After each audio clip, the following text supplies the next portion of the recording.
Hey guys, Hidden Truths here. Welcome to this new video with a bunch of new stories. I'm trying to hit 10,000 subscribers and I think we can do it with your help. So please subscribe. It would honestly mean a lot to me. Now, let's get right into the stories. I'd been at the annex since midnight, boots soaked from snow melt and grit, when the parcel slipped from the wet bottom of a mail tub and hit the floor with a hollow thunk.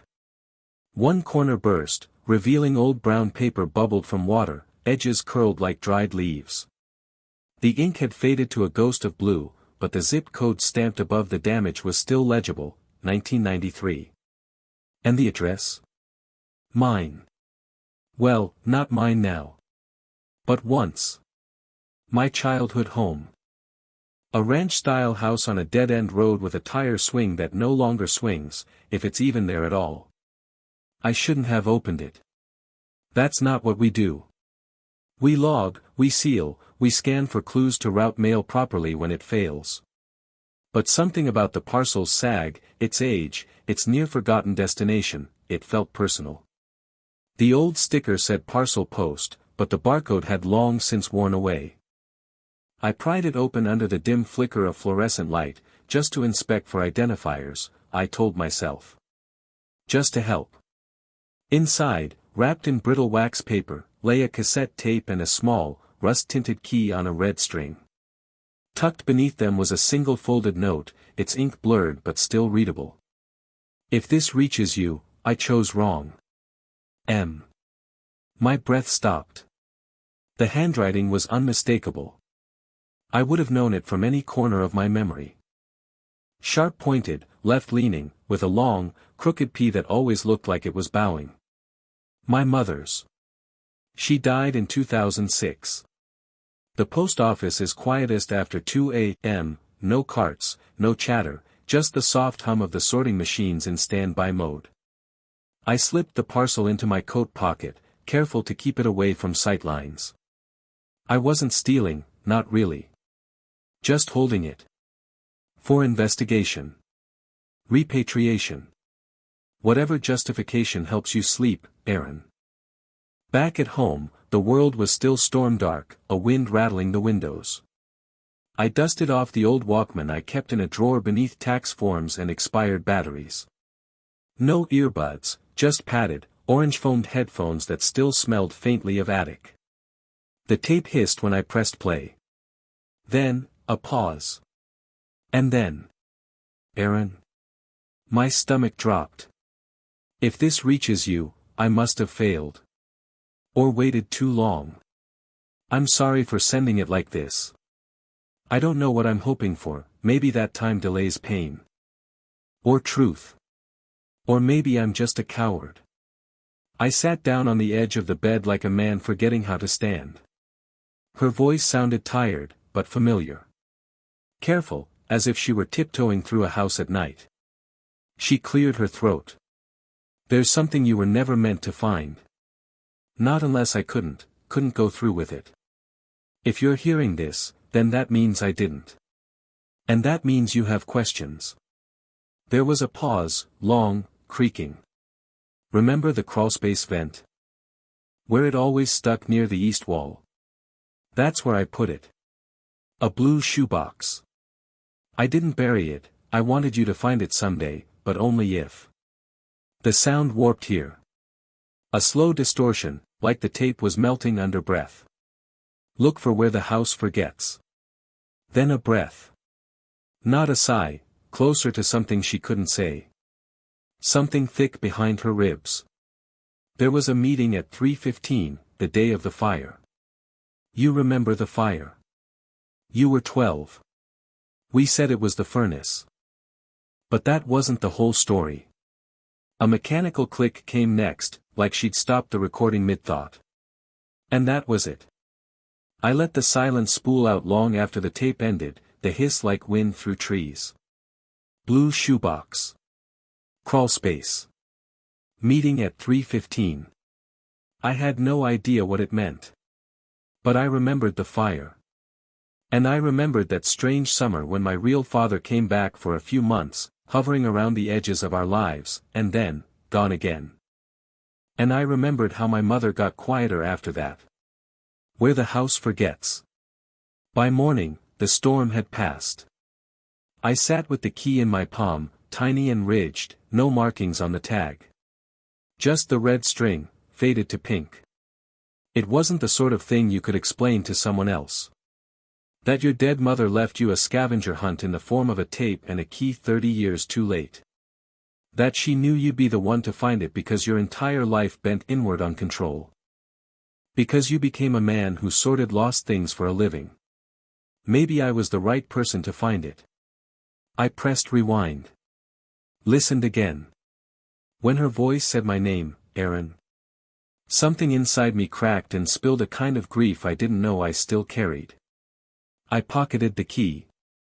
I told myself I'd return the parcel. Log it properly.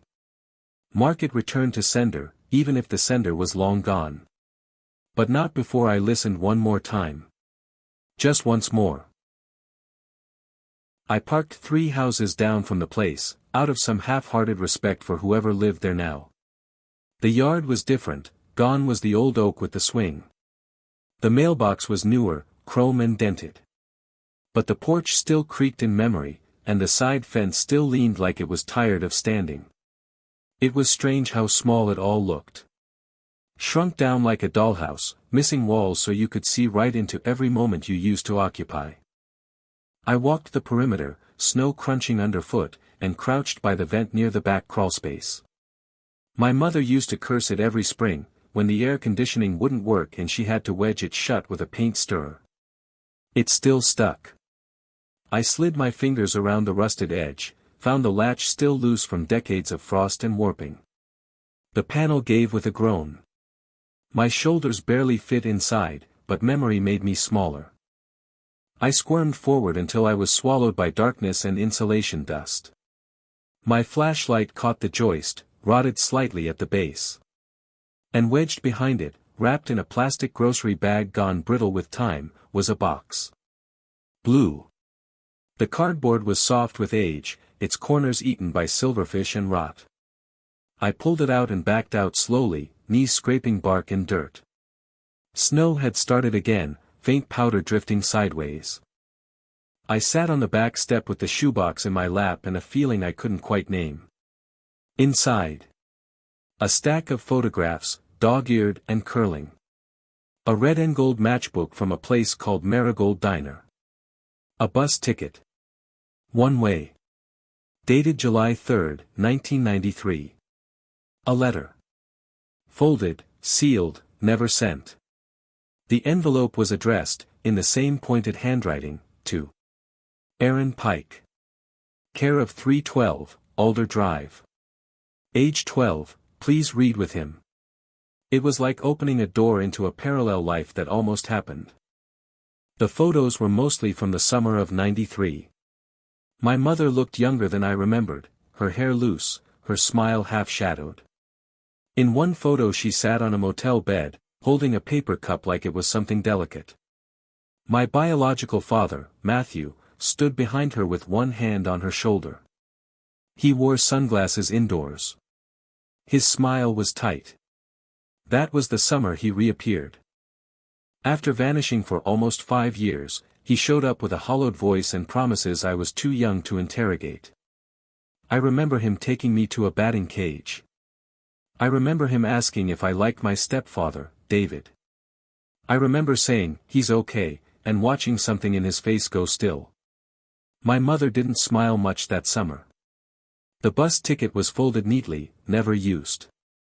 The destination, Toledo, Ohio.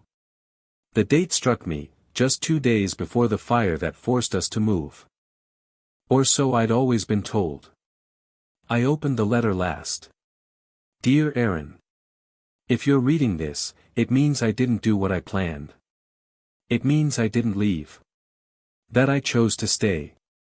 That I put out the flame before it became a blaze.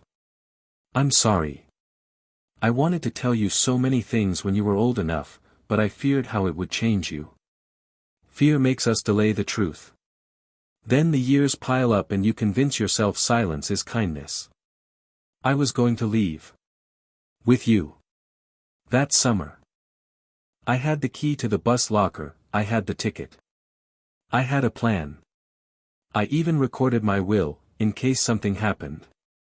But then. Here the ink blurred.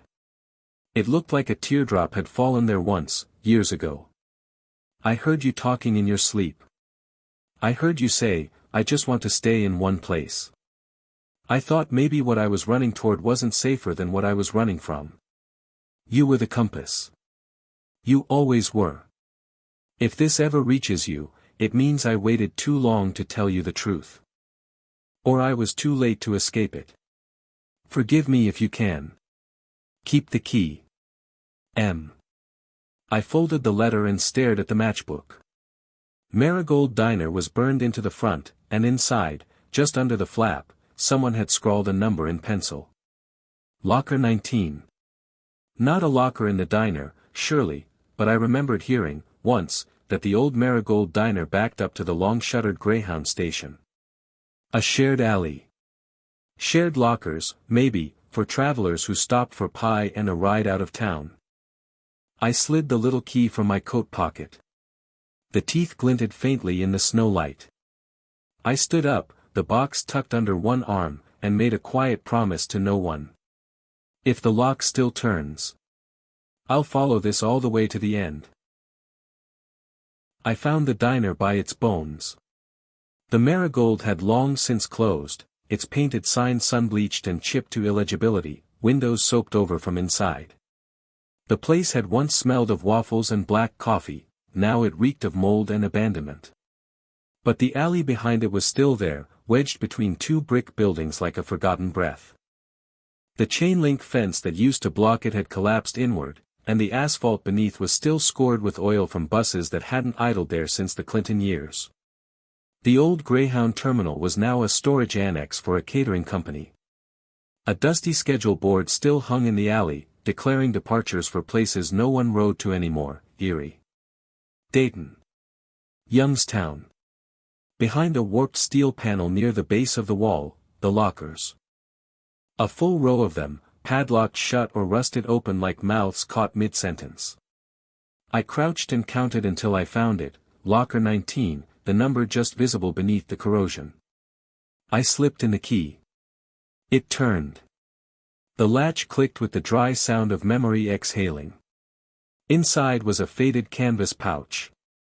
Inside the pouch, 2 folded bank slips, a second cassette tape labeled simply, 2, in the same familiar slanted handwriting, and a single-page document stapled at the corner. I scanned it once, then again, slower. A custody agreement. Dated July 1, 1993. Typed. Unfiled. Unsigned. My mother's name. Matthews. Mine. It declared joint custody beginning that summer, contingent on relocation. But at the bottom, under the blank line where her signature should have gone, was a faint inky smudge. As if she'd hovered with the pen, then walked away. Back home, I loaded the second tape. The whir of the cassette was quieter this time, the hiss clearer. No greeting. Just her voice. If you're still listening, I want you to know I tried. I planned every step. The bank account was ready. The ticket, the box, the letter. Even the tape. But the night before we were supposed to leave, I met with David. One last time.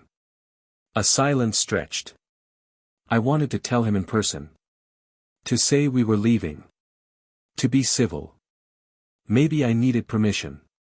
Maybe I was still scared of disappearing without explanation. But that night, something happened. Her voice faltered, not cracked, just quieter. You were already asleep. I remember the sound of you breathing in the other room. And I thought, if I leave, I erase half your life. If I stay, I become the lie. I didn't know which was worse. I closed my eyes. It was like hearing someone walk across the floor above you, long after you believed you were alone. So I stayed. I told David I'd changed my mind. That we wouldn't go. I left the key where I said I would, in case something ever made me vanish. But I stayed. And if you're hearing this, it means that staying came at a cost. There was a pause here, so long I thought the tape had ended. Then.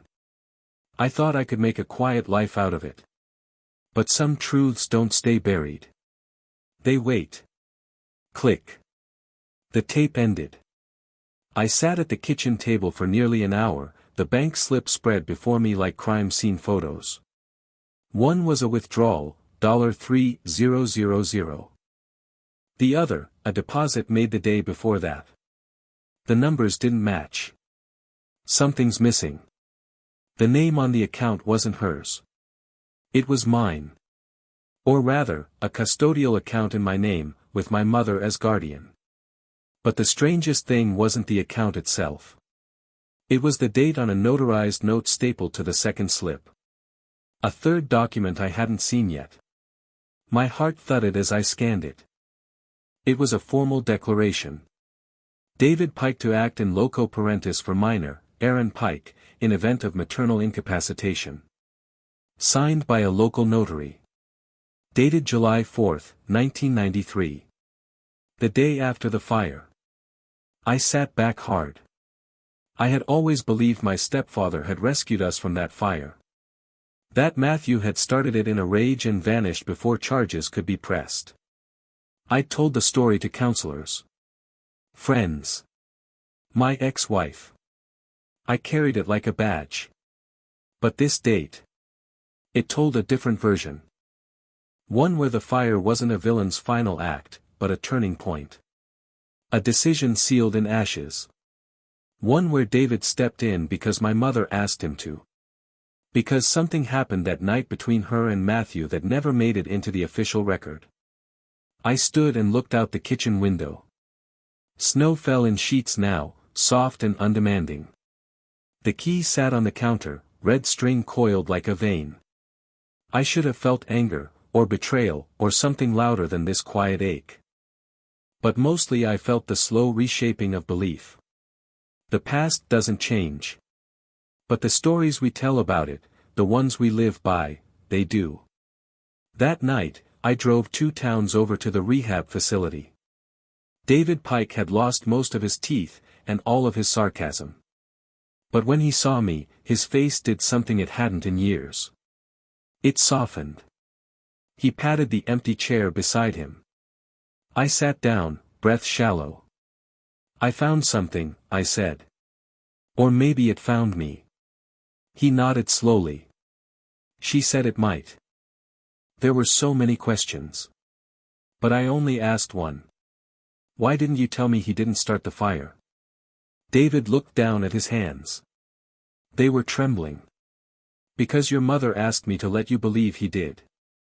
He met my eyes then, and for the first time, I saw grief in them, not the distant kind. The kind that had been living there for 30 years.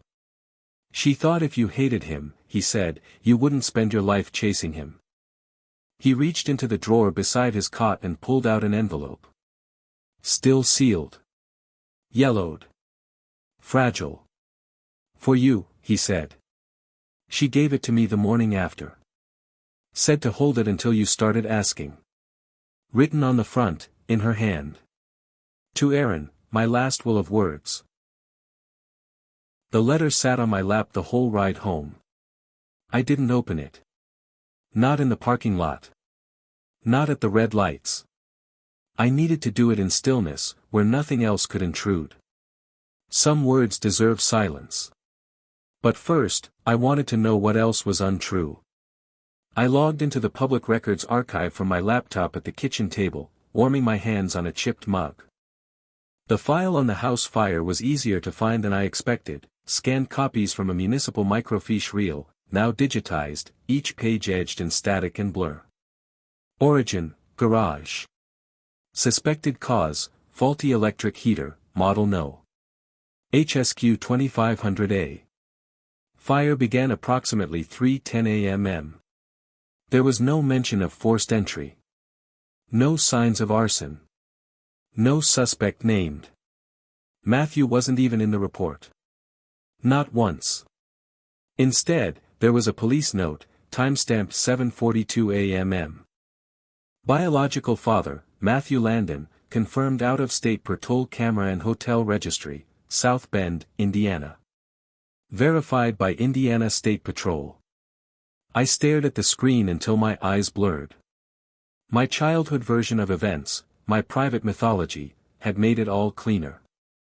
Easier to manage. David had pulled me from the house.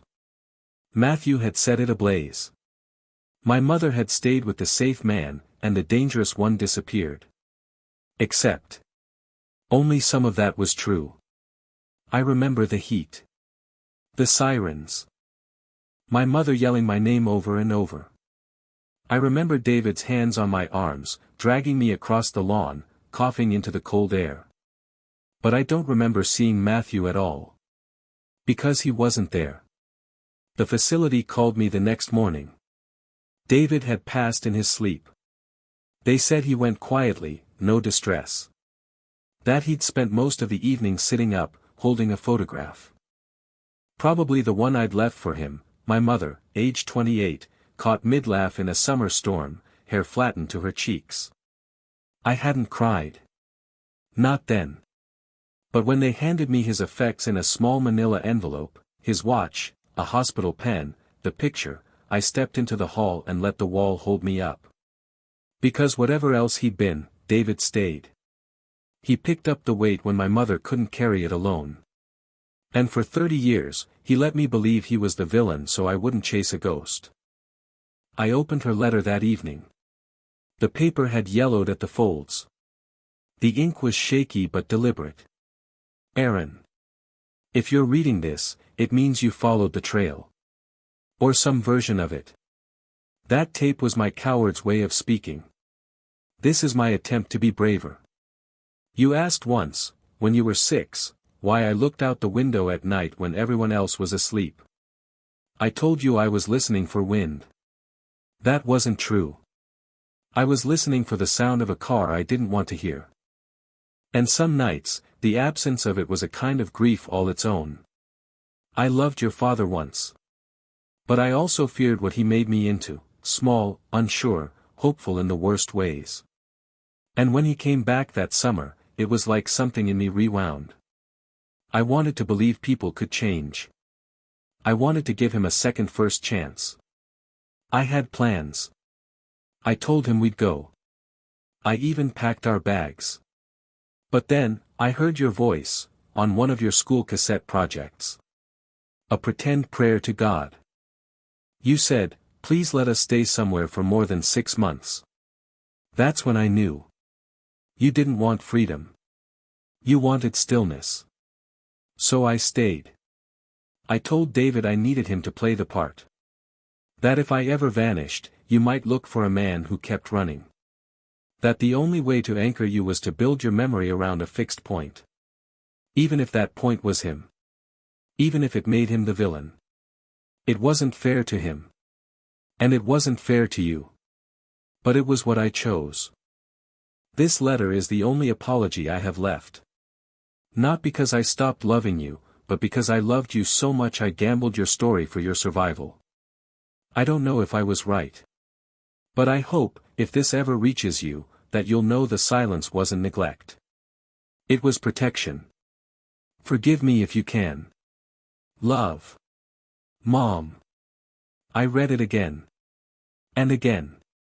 And on the third time, I noticed the small note scrawled at the bottom corner. If you forgive me, send the parcel home. It wasn't an instruction. It was a request. Not to bury the truth, but to finally let it land where it was always meant to. I stared at the torn package, still sitting on my desk. My name, my old address, the blurred postmark from another decade. For 30 years, it never reached me. And maybe that was the point. Some letters don't miss us. They wait until we can read them. I logged the parcel just after midnight. 1 weekend a month, I volunteer at the Dead Letter Annex. And this time, I did it by the book. Mostly. I entered the object class as parcel, undeliverable, domestic, aged. In the remarks field, I wrote, handwritten note implies time sensitivity. Refer to return protocol.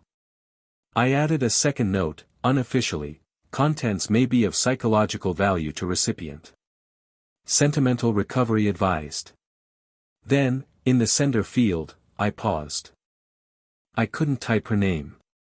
Instead, I addressed it. To the boy who wanted stillness.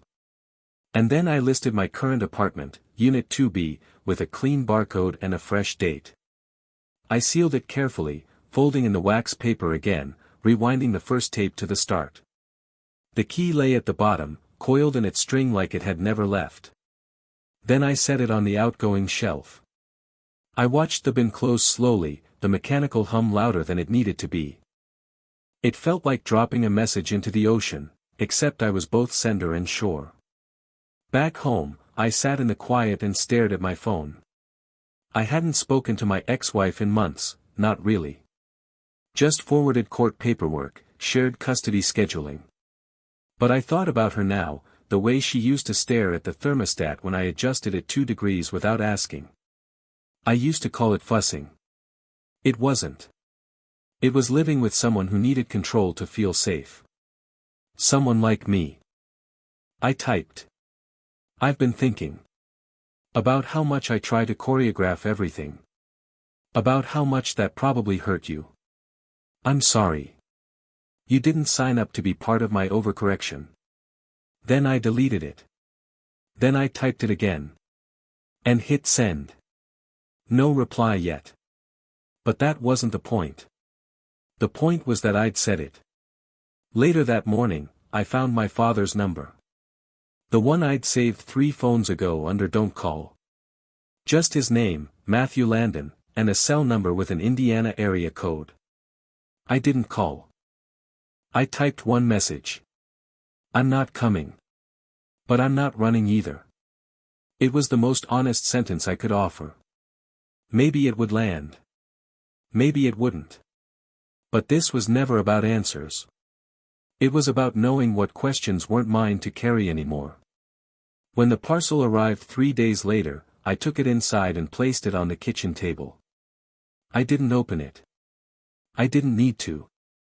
I just sat with it. Read the postmark. Felt the weight. Let it arrive in a way it never got to the first time. Let it be real. And then, finally, I whispered out loud, just for the record, I forgive you. The next Saturday, I drove back to the cul-de-sac. The house was empty now. A rental sign had gone up in the front yard. The windows were papered, the yard overgrown with ice-hardened weeds. I walked around the side, back to the crawlspace vent. It had been resealed, painted over. The place where the house once forgot had now remembered again, swallowed into renovation. Good. Some things should be covered. Not erased, just sealed, gently. A soft kind of burial. I stopped at a diner on the way home. Not the Marigold, it was still boarded up. This one was new. Clean windows. Bright booths. I sat at the counter and drank coffee until the sky turned that winter steel gray I've always liked. The server asked if I was waiting for someone. No, I said. Just, letting something land. She smiled politely, not understanding, and refilled my mug anyway. And I thought, that's enough. There are no villains in this story. Just 3 adults who made the best choices they could at the time. My mother, who gave up flight for my stillness. David, who carried a lie on his back until it broke him. Matthew, who vanished not because he was evil, but because he didn't know how to stay. And me. A boy who grew into a man who needed everything in its proper bin. Until he found a box that wouldn't fit. Now, I sort letters. Log them. Reroute the undeliverable. Sometimes I hold them a little longer than protocol allows. Because sometimes they aren't lost. Just waiting. Waiting for the person we've become. Waiting for us to be ready to hear the thing they've been trying to say all along. Some letters don't miss us, they wait until we can read them.